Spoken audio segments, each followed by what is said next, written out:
Hello students, I am Sai Baba here. So in my previous class, I have just discussed the definition for the angular momentum of a particle moving with linear velocity v bar with respect to the origin O of a coordinate system. So next I am going to discuss some special cases which we come across in the examples in angular momentum. So you just as usual first concentrate only to listen to my discussion. Don't write running notes when I am explaining. So I will be showing you the notes in a systematic manner with PowerPoint presentation after the discussion of the special cases. So I am going to discuss some special cases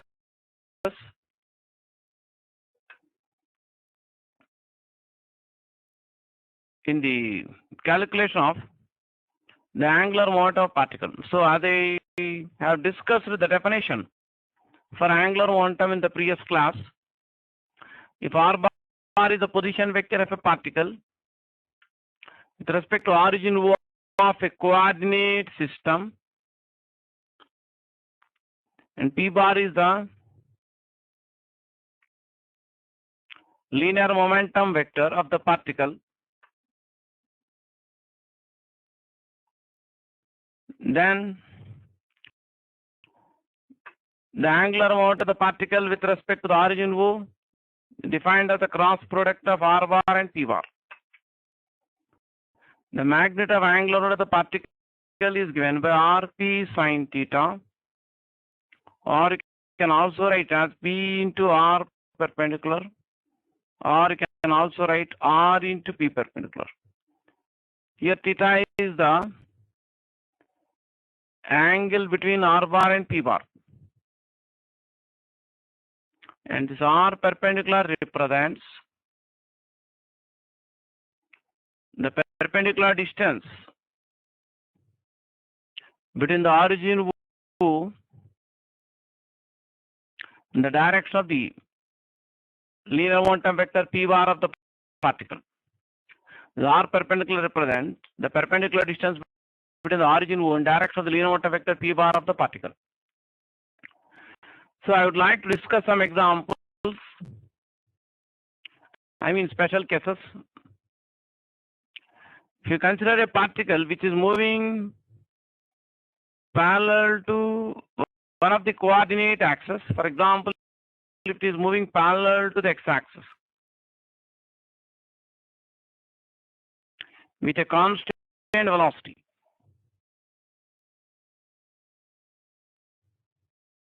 so I consider a particle which is moving parallel to the x-axis. The particle moves in a straight line path parallel to the x-axis with uniform velocity. So, and O is the origin of a fixed coordinate system or elaborate frame of reference. So the actual distance of the particle from the origin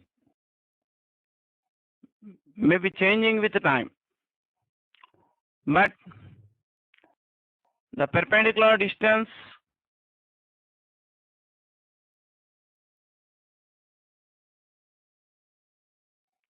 between the origin O and direction of the linear momentum vector p bar in this case is constant. Direction of the linear momentum vector p bar of the particle at any instant same as the direction of its velocity vector v bar. So here magnitude of angular momentum of the particle can be written as p into r perpendicular, where r perpendicular is the perpendicular distance between the origin O and direction of the motion of the particle. M is the mass of the particle, v is the magnitude of velocity. You can then write p equal to mv. Here mass of the particle is constant, magnitude of velocity is constant. The perpendicular distance between the origin O and direction of the motion of the particle will also be constant. Therefore, this angular momentum momentum of the particle remains constant in magnitude, and you can also observe that it will remain constant in direction also. You can know the direction of angular momentum L bar by the cross product rule. In general, the direction of the cross product of two vectors can be found by applying the right hand thumb rule of the cross product of two vectors. So here angular momentum of the particle with respect to origin O remains constant. So you need not write running notes now. I will show the notes later. You just concentrate only to listen. So coming to another case. In some of the examples, the particle may be moving in a straight line path with its velocity vector v bar may be directed away from the origin, or the particle may be moving in a straight line path with its velocity vector v bar directed toward the origin. Direction of the linear momentum vector p bar of the particle is same as the direction of its velocity vector v bar. So the direction of velocity vector v bar is directed away from the origin. That means the particle is moving along a straight line passing through the origin, which is velocity vector v bar directed away from the origin. Then angle theta between r bar and p bar at any instant will be 0 degrees. Here r bar is the position vector of the particle with respect to the origin O, and p bar is the linear momentum vector of the particle. Direction of the linear momentum vector p bar is same as the direction of the linear velocity vector. If the particle moves in a straight line path which passes through the origin such that at any instant velocity v bar directed toward the origin. So in this case r bar and p bar are directed oppositely. That means the angle between r bar and p bar, or you can say angle between r bar and v bar, is 180 degrees. So if theta is 0 degrees, r 180 degrees. So in both these cases, r perpendicular, sin theta is 0, r perpendicular to 0. That means perpendicular distance between the direction of the motion of the particle from origin will be 0. And magnitude of the angular momentum will be 0. So if the particle moves in a straight line path which passes through the origin O with its velocity directed either towards the origin or away from the origin, then the angular momentum of the particle with respect to the origin will be 0.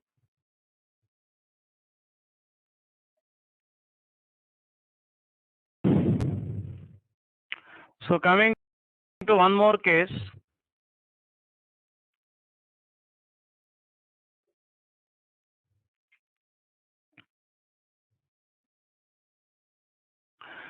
So if we consider a particle moving in a circular path, suppose the particle is moving in a circular path in the plane of the diagram.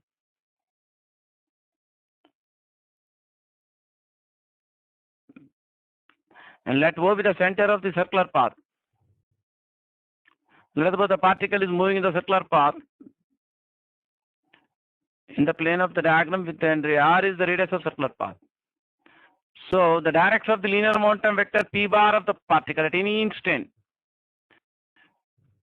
will be same as the direction of the linear velocity vector v bar at that instant. As we discussed earlier in general circular motion, for a particle moving in the circular path, performing pure rotational motion, then the velocity v bar of the particle at any instant is directed along the tangent to the circular path at that instant. Therefore, we can say if a particle moves in a circular path with fixed center of circular path is fixed, I mean particle in uniform circular motion or performing pure rotational motion about a fixed axis, then the linear momentum vector p bar of the particle at any instant will belong to the tangent to circular path. and if you choose the origin O coinciding with center of the circular path,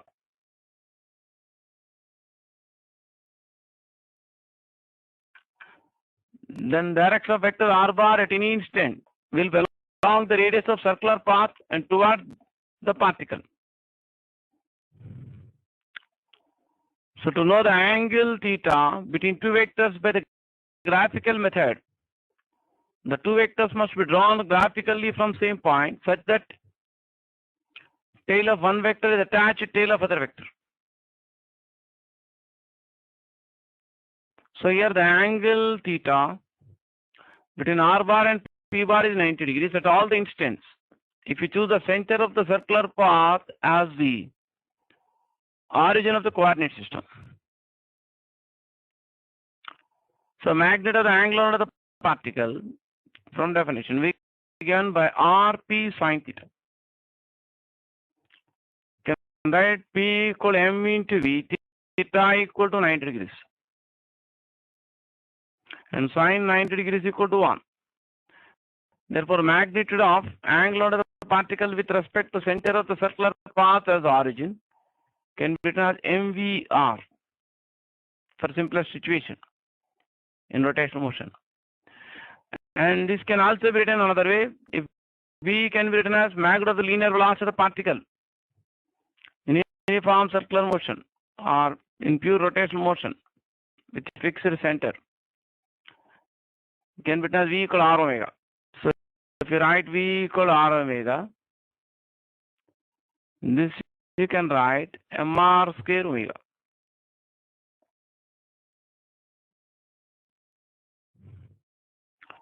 So here, if a point mass m or particle of mass m moves in a circular path of radius r with linear speed v, then magnitude of its angular momentum with respect to center of circular path as the origin, which lies on the axis of rotation, given by L equal mvr or mr square omega, where omega is the angular speed of rotation. Coming to the direction of angular momentum. Direction of the angular momentum vector L bar is same as the direction of the cross product R bar cross P bar, which you can find by applying the right hand thumb rule of the cross product of the two vectors. To apply the right hand thumb rule of the cross product of the two vectors must be drawn graphically from same point such that tail of vector first one vector attached tail of other vector. That means tail of R bar should be attached tail of P bar like this. Then you have to stretch the four fingers and palm of your right hand along the direction of the first vector R bar in the cross product. You have to keep the stretch. You have to stretch the thumb of the right hand perpendicular to the remaining four fingers of the right hand in this manner. Initially stretch all the. You have to stretch all the four fingers and palm of your right hand along the direction of the first vector R bar in the figure. Then turn these four fingers of right hand from first vector R bar towards second vector P bar through the angle theta between the two vectors.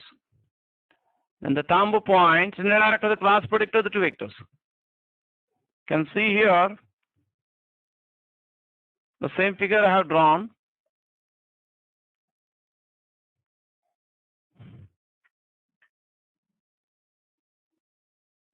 So you can draw the figure on paper in this way,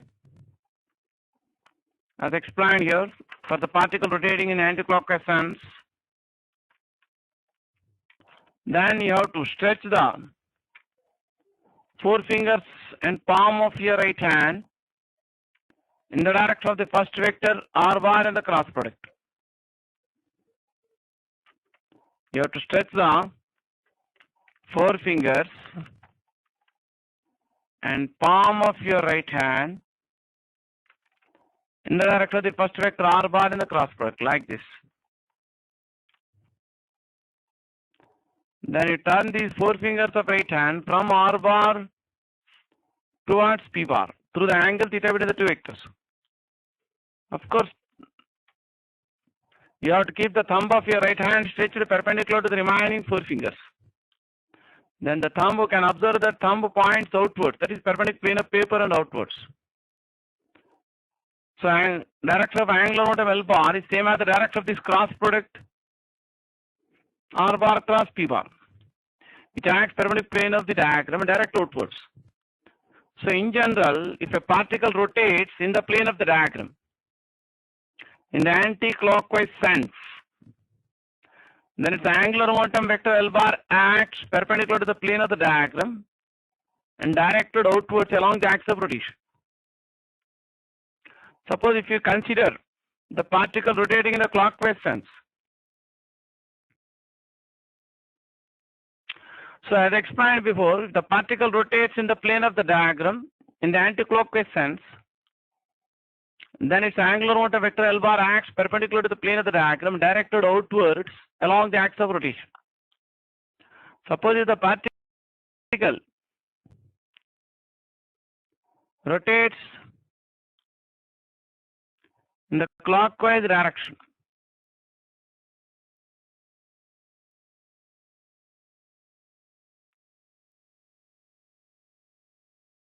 so let us consider a particle which moves in the plane of the figure in the clockwise direction.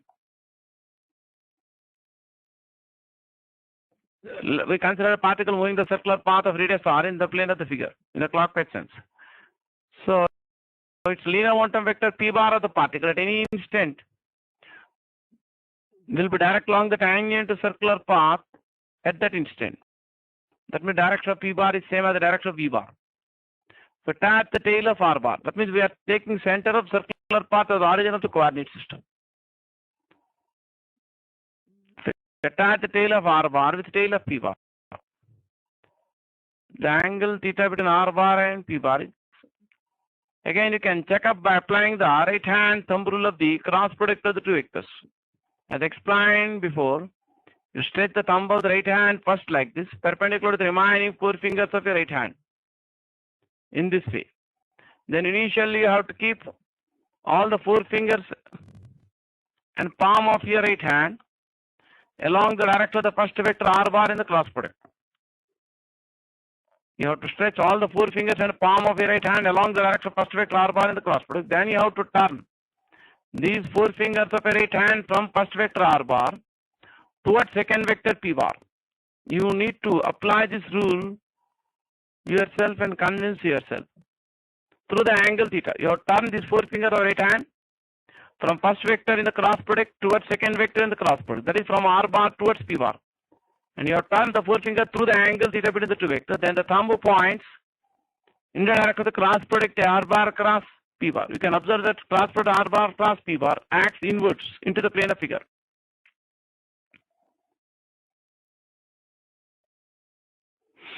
So the conclusion is that if a particle or a plane rigid body rotates in the plane of the diagram, I mean performs pure rotational motion about a fixed axis, then its angular momentum vector L bar acts perpendicular to the plane of the diagram directed inwards along the axis of rotation if the rotation is in the clockwise sense. So the angular momentum vector L bar of the rotating particle acts perpendicular to the plane of figure and directed outwards along the axis of rotation if it rotates in the anti-clockwise sense. The easier way to know the direction of L bar is like this.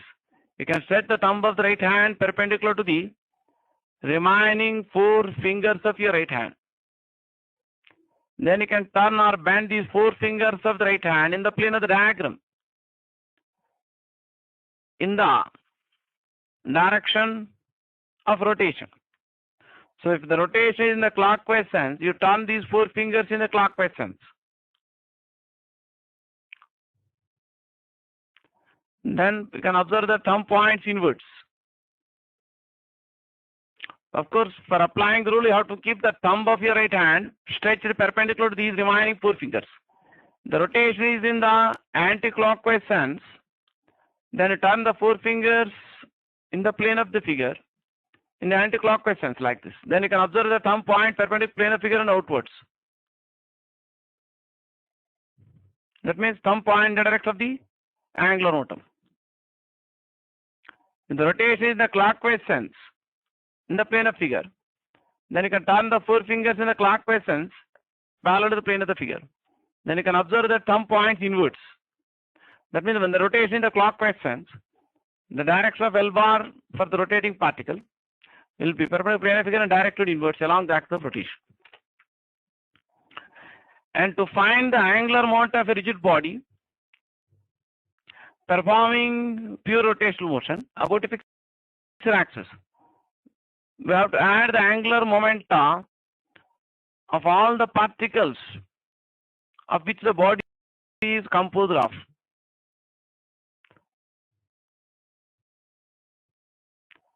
So next I would like to discuss the calculation of angular momentum of a rigid body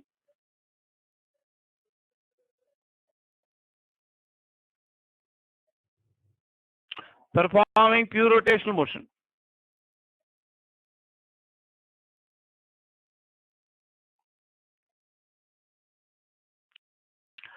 So next we discuss the calculation of angular momentum of rigid body performing pure rotational motion. You just concentrate only to listen to my explanation. Don't write running notes when I am explaining. I will show you the notes later. So if a rigid body, as I explained earlier in the beginning of this chapter, rotational motion, I have discussed about the distinction between pure translatory motion and pure rotational motion. So in general, when the rigid body performs pure rotational motion, every particle of the rigid body moves in a circle, and centers of all the circles lie in a straight line, which is called the axis of rotation. But the radius of circular path will not be the same for all the particles of the rigid body. Suppose if you consider a plane rigid body of any arbitrary shape, rotating about a fixed axis passing through this point O. And the axis of rotation is perpendicular planar figure. Then, as I discussed in the past, in the beginning class in rotational motion, when the rigid body performs pure rotational motion about a fixed axis, at any particular instant, angular velocity omega will be the same for all the particles of the rigid body. So, as I discussed in the previous case 3, if a point mass m moves in a circular path of radius r about a fixed axis passing through the center of the circular path, then magnitude of its angular momentum with respect to center of the circular path is given by mr square omega. So using this conclusion, which I discussed in the previous case 3, the angular momentum of a particle of mass m1 situated at radial distance r1 from the axis of rotation, that means which moves in a circular path of radius r1 about the fixed axis, will be m1 r1 square omega. Similarly, angular momentum of second particle of mass m2, which is situated at radial distance r2 from the axis of rotation at the same instant, magnitude of angular momentum of second particle of mass m2, which moves in a circular path of radius r2, can be written as m2 r2 square omega. So the magnitude of the angular momentum of the whole rigid body is equal to sum of the magnitudes of angular momenta of all the particles of which the body is composed of. Because for the rigid body performing pure rotational motion about a fixed axis, the angular momentum vectors of all the particles will be directed in the same direction, that is along the axis of rotation and perpendicular plane of rotation. So magnitude of the resultant angular momentum is equal to sum of the magnitudes of angular momentum of all the particles.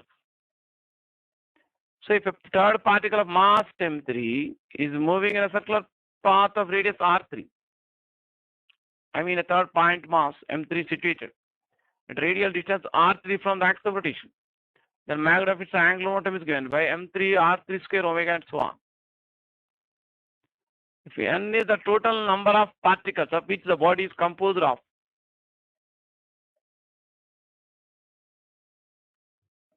so if nth point mass, if nth particle of mass mn is situated at radial distance rn from the axis of rotation. Radial distance means perpendicular distance rn from the axis of rotation. Then magnitude of angular momentum of the nth particle can be written mn rn square omega. So if as a rigid body in pure rotational motion, you can write magnitude of the angular momentum of the whole rigid body about the fixed axis, sum of the magnitudes of angular momenta of all the particles of the body,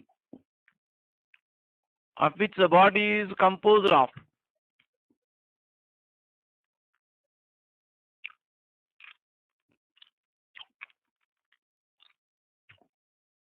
So you can write capital L equal m1 r1 square omega plus m2 r2 square omega plus m3 r3 square omega and so on up to m1 rn square omega. At any particular instant, the angular speed omega will be same for all the particles of the rigid body when the rigid body is performing pure rotational motion about a fixed axis. So you can take omega common outside in all the terms. So L can be m1 r1 square plus m2 r2 square plus m3 r3 square etc. up to mn rn square whole multiplied by omega. Or you can write L equal to sigma mr square into omega.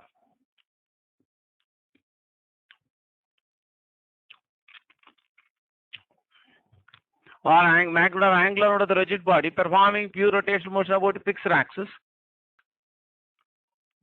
can be written as L equal to I omega.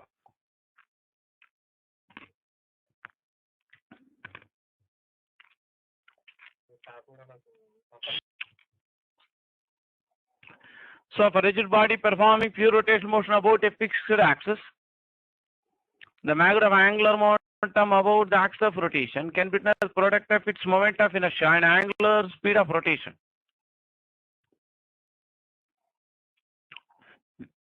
So here I is the moment of inertia of the rigid body about the axis of rotation, which we write sigma mr square or sigma mi ri square, where I varies from 1 to n.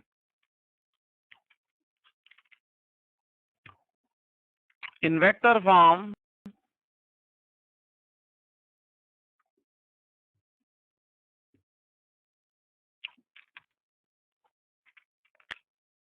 you can write L bar equal to I into omega bar.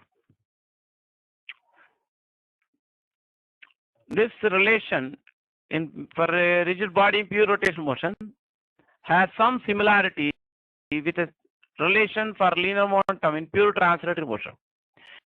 So a rigid body of mass m, suppose performs pure translatory motion, the linear momentum of the body in vector form is given by p bar equal mv bar. V bar is the linear velocity vector. So by comparing these two equations, you can observe in place of mass m, you find moment of inertia. And in place of linear velocity, you find angular velocity. And in place of linear momentum, you find the angular momentum. That means the role of moment of inertia in rotational motion similar to the role of mass m in pure translatory motion. And the role of angular speed omega in pure rotational motion of the rigid body similar to the role of linear speed v in pure translatory motion. And the role of angular momentum L in pure rotational motion of rigid body will be similar to the role of linear momentum P in pure translative motion.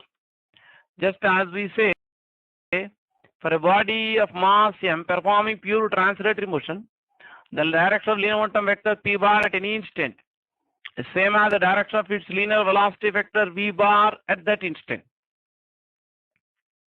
In a similar way, for rigid body performing pure rotational motion about a fixed axis, we can say that the direction of the angular momentum vector L bar of the rotating body at any instant, same as the direction of its angular velocity vector omega bar at that instant. This omega bar is directed along the axis of rotation. So L bar is also directed along the axis of rotation. As I discussed before, the particle rotates in a circular path, or plane rigid body rotates in the plane of the diagram about a fixed axis in the anti-clockwise sense. Then L bar acts perpendicular to the plane of the figure and outwards along the axis of rotation. So you can say that angular velocity omega bar of the particle moving in the circular path in the plane of the diagram in pure rotation motion, it will be directed along the axis of rotation, perpendicular plane of figure and outwards. The particle rotates in the plane of the diagram in the clockwise direction. I mean in pure rotation motion. The direction of its angular velocity omega bar at any instant will be directed along the axis of rotation. Inwards, directed perpendicular plane of circular path and directed inwards along the axis of rotation. That means direction of L bar is same as the direction of omega bar. So unit of angular momentum same is equal can be known by substituting the units for R and P from basic definition. So the distance R is expressed in meter, P is expressed in, I think already discussed this, kg meter per second. It can be shown that angular momentum has same units and dimensions as that of Planck's constant. Next, I would like to discuss the relation between the angular momentum of a rigid body and kinetic energy of the body when the body is performing pure rotational motion about a fixed axis.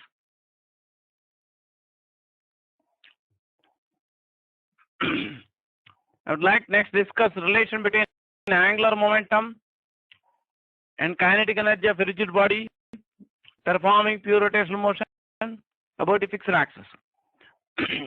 So magnitude of angular momentum of the rigid body performing pure rotational motion about a fixed axis given by L equal I omega, where I is the moment of inertia of the rigid body and omega is the angular speed of rotation of the rigid body about the axis of rotation.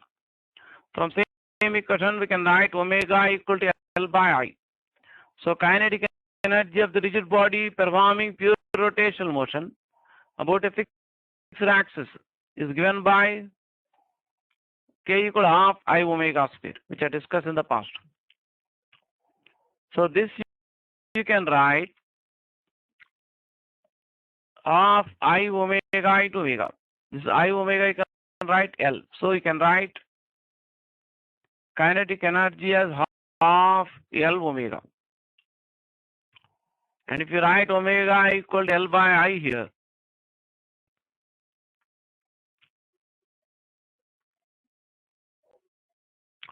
then kinetic energy of a rigid body in pure rotational motion about a fixed axis can be written as L square y by 2I. There is a similar relationship I have discussed in the past in pure translatory motion in the chapter work for energy. If P is the linear momentum of a body of mass m performing pure translatory motion, and the translational kinetic energy of the body can be written as P square y to m. You can make a comparison of these two results. In place of P you have L, in place of mass you have moment of inertia.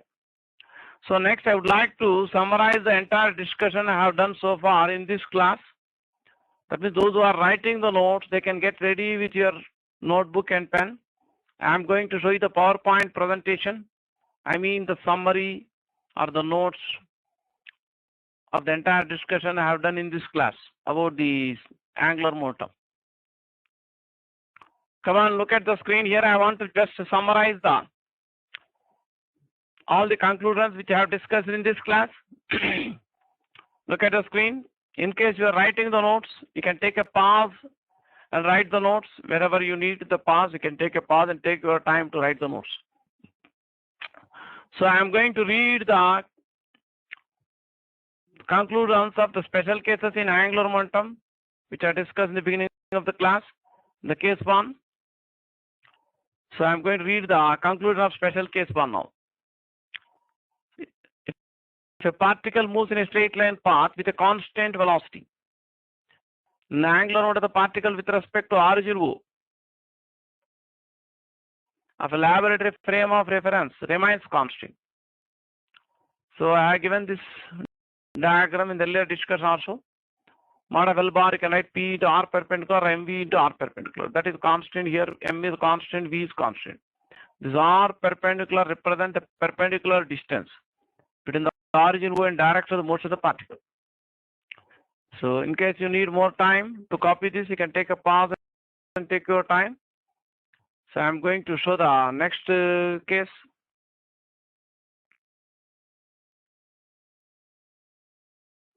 See case 2. If theta equal to 0 degrees or theta equal to 180 degrees, then sin theta is 0 and L is 0. That is, if a particle moves in a straight line path, all these cases I have already explained to you. So I am not going to again explain the same thing. So these things I am just summarizing the discussions I have done. The conclusion of second special case in angular momentum is the particle moves in a straight line path passing through the origin O with its velocity directed either towards or away from the origin O. Then the angular momentum of the particle with respect to the origin is 0. I have shown two figures. In the first figure, the velocity of the particle is directed away from the origin. The second figure, the linear velocity of the particle directed toward the origin. So in case you are writing the notes, you can take a pause and copy the notes. I am going to show the next case here now. The third special case in angular momentum of a particle. I am going to read the conclusion of third special case. The point mass small m moves in a circular path of radius small r, the linear speed v. Then magnitude of the angular momentum of the particle with respect to center of circular path is given by capital L equal mvr. So I have given the figure and calculation for this. Here theta is 90 degrees. Come on, you can take a pause and finish writing the notes up to here. Next, I am going to show the continuation to this. So you can write V equal R omega. So in the equation L equal mvr, you can substitute V equal R omega, you get L equal mr square omega. So another conclusion which I have to remember is for the direction of angular momentum in pure rotational motion. If a particle or a plane rigid body rotates in the plane of the diagram about a fixed axis, then its angular momentum vector acts perpendicular to the plane of the diagram along the axis of rotation directed first point outwards. The rotation in anti-clockwise sense. Second point inwards if rotation is in the clockwise sense.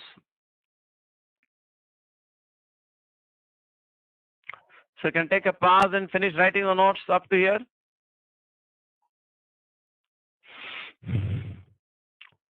So I'm going to next show the next slide, the continuation to this. You can put the slide reading angular momentum of rigid body. I'm directly reading the conclusion which I discussed previously. The angular momentum of rigid body performing pure rotational motion about a fixed axis will be equal to the product of its moment of inertia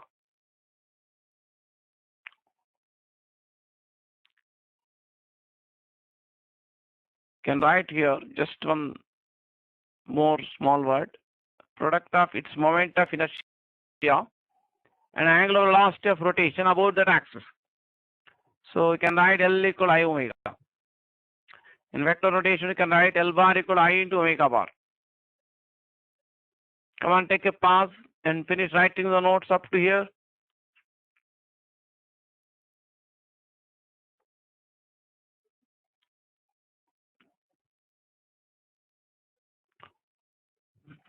So next, you see the continuation to this.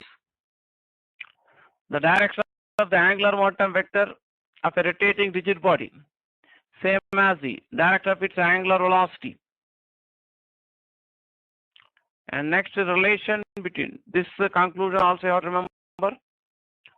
So next you can put the side relation between rotational kinetic energy and angular momentum. So I have discussed the calculation, the same thing I am showing on the screen here. For rigid body performing pure rotational motion about fixed axis, can write L equal I omega or omega equal L by I. And rotational kinetic energy can write half I omega square.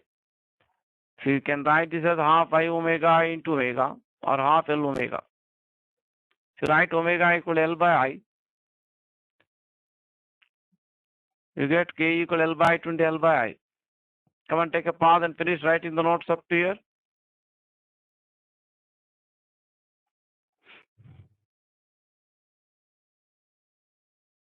So our rotational kinetic energy can be written as, for rigid body pure rotation, L square by 2I.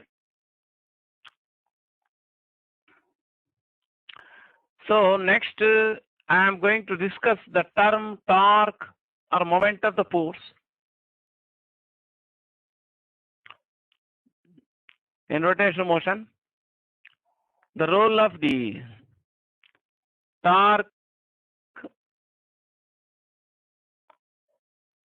or moment of force in pure rotational motion of rigid body is similar to the role of force in pure translatory motion. So just as we discuss in Newton's laws of motion, that is when we discuss examples in pure translatory motion, we can say that if a body of mass m is to be given some acceleration, then force is to be unbalanced, force must act on the body. That means pure translatory motion, the body can have an acceleration only when an unbalanced resultant force acts on the body. The similar way, to set a rigid body in rotational motion with some angular acceleration alpha, an external torque must be applied on the body. That means force in pure translatory motion, force is responsible for linear acceleration, or force produces linear acceleration in the body. In a similar way, in pure rotational motion of the rigid body, torque is responsible for